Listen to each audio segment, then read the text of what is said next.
ज्योतिर्मय media house सविनय सादर करत आहे श्री अरविंद आणि श्री माताजी यांच्या तत्वज्ञानावर आधारित एक चिंतन, पूर्णयोगाचे अंतरंग.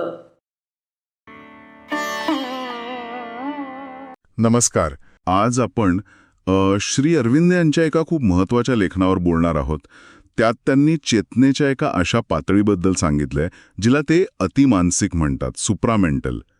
तर मग प्रश्न हा आहे की आपल्यासारखा सामान्य माणूस खरंच तिथपर्यंत पोचू शकतो का? आणि समजा पोचायचं असेल तर त्यासाठी करावं काय लागतं? याची सुरुवात मला वाटते एका खूप मूलभूत विचाराने होते, जो आपल्या सगळ्यांनाच लागू होतो. म्हणजे आपण सहसा आपलं आयुष्य कसं जगतो? नोकरी, कुटुंब, रोजच्या चिंता. हो, सगळं लक्ष आपलं बाहेरच्या जगावर असतं. अगदी. पण श्री अरविंद इथेच एक महत्वाचा मुद्दा मांडतात. ते म्हणतात की या धावपळीच्या मागे आपल्या प्रत्येकाच्या आत एक मोठं आंतरिक अस्तित्व आहे. अच्छा, ज्यात प्रचंड शक्यता आहेत. आणि यातली खरी गंमत काय माहितीये? काय?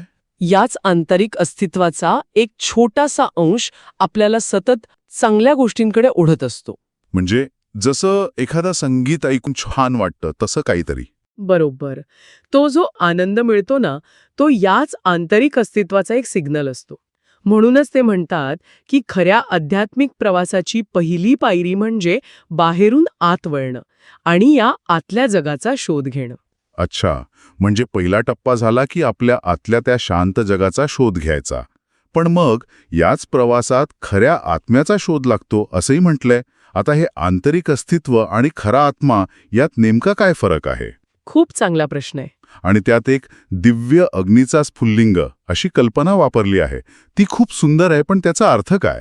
हो, तर असं बघा, आंतरिक अस्तित्व म्हणजे आपल्या आतलं एक विशाल शांत जग. आपलं खरं मन, खरं प्राणतत्व हे सगळं त्यात येतं. आणि त्या जगाच्या अगदी केंद्रस्थानी म्हणजे हृदयात हा खरा आत्मा असतो. ओके. आणि त्याला दिव्य अग्नीचा स्फुल्लिंग का म्हटलंय? कारण तो अविनाशी आहे, शुद्ध आहे. अच्छा. म्हणजे बघा, आपले विचार, भावना सगळं बदलत राहतं की नाही, पण हा स्फुल्लिंग तो तसाच राहतो. तोच आपला खरा न बदलणारा आधार आहे. अरे वाह! म्हणजे आपल्या आत एक असा घटक आहे जो कधीच बदलत नाही. हे ऐकायला खूपच छान वाटतंय. कारण पुढे असं म्हटलंय की आपल्याला उच्च चेतनेचं अवतरण अनुभवायचंय. पण हा प्रवास थेट नाहीये. अगदी. इथूनच तर खरी साधना सुरू होते. एकदा आत्म्याचा शोध लागला की आपलं संपूर्ण व्यक्तिमत्व म्हणजे आपलं मन, आपल्या भावना, सवयी सगळं त्या आत्म्याच्या प्रकाशात बदलून घ्यावं लागतं. यालाच ते शुद्धीकरण म्हणतात. आणि यानंतरच आपण त्या उच्च चेतनेला ग्रहण करण्यासाठी तयार होतो. पण तरी माझा प्रश्न तोच राहतोय.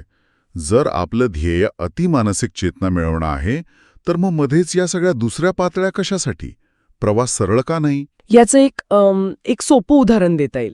समजा धरणातून प्रचंड वेगाने पाणी येतंय आणि ते आपल्याला शेतीसाठी वापरायचं आहे. हो. ते पाणी थेट शेतात सोडलं तर काय होईल? सगळं पीक वाहून जाईल.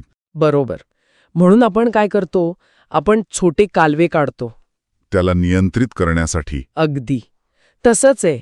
अतिमानसिक चेतना ही त्या पाण्यासारखी प्रचंड शक्तिशाली आहे. ती थेट आपल्या सध्याच्या मनशरीरात उतरली तर ते तिला सहनच करू शकणार नाही. अच्छा, म्हणजे ही एक प्रकारची तयारी आहे. हो, आधी चेतनेच्या ज्या मधल्या पातळ्या आहेत त्यांना जागृत करून आपलं पात्र तयार करावं लागतं. तर मग ह्या सगळ्याचा अर्थ असा आहे की हे जे खरं आध्यात्मिक परिवर्तन आहे ते काही झटपट मिळवण्याची गोष्ट नाहीये. ही एक पद्धतशीर टप्प्याटप्प्याने करायची साधना आहे. हो, स्वतःला आतून पूर्णपणे बदलायचंय. आणि म्हणूनच हा मार्ग इतका अवघड आणि वेळखाऊ असू शकतो. नक्कीच. पण त्यात एक दिलासा देणारी गोष्ट पण सांगितली आहे.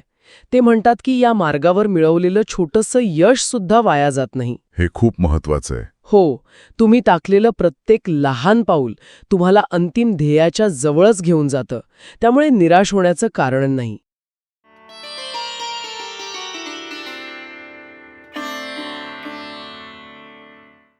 धन्यवाद.